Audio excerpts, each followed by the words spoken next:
Everyone welcome to another mini vlog. నేను రత్మిల తిరగడానికి వెళ్ళాను. సో దానికి సంబంధించిన మినీ వ్లాగ్ అనమాట ఇది. ఫస్ట్ అయితే దేవుని దర్శనం చేసుకోవడానికి వచ్చేసాము. టెంపుల్ బయటనే 3 రథాలు ఉంటాయి. ఇంకా ఆ రథాల మీద దేవుని కూర్చోబెట్టేసి ఉంచుతారు. ఇంకా దేవుడి దర్శనం అయిపోయిన తర్వాత ఇప్పుడైతే మేము డైరెక్ట్ గా మేళలోకి వచ్చేసాము. ఇంకా వచ్చి రాగానే మా మమ్మీ కళ్ళు ఆ బొమ్మల మీదకి పడ్డాయి. కాకపోతే మమ్మీకి బార్గెనింగ్ కుదరలేదు, అందుకని చెప్పేసి తీసుకోలేదు.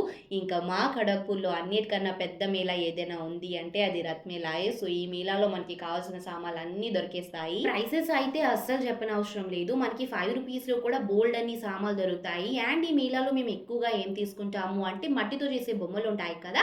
అవైతే మేము ఎక్కువగా తీసుకుంటాము. ఎవ్రీ ఇయర్ తీసుకునేలాగే ఈ ఇయర్ కూడా తీసుకున్నాము. సో మేము ఏమేమి తీసుకున్నాము అనేది నేను నెక్స్ట్ వీడియోలో చూపిస్తాను. ఇంకా మా షాపింగ్ అంతా కంప్లీట్ అయిపోయిన తర్వాత ఇప్పుడైతే మేము తినడానికి వచ్చాము. మా అక్క మ్యాగీ తింటాను అని చెప్పేసి వెళ్ళి మ్యాగీ ఆర్డర్ చేసుకుంది. కాకపోతే మ్యాగీ టేస్ట్ అస్సలు బాలేదు. ఇంకా ఆర్డర్ చేసుకున్నాం కాబట్టి ఎలాగో ఒకలాగా తినేసి అయితే ఇంటికి వచ్చేసాం.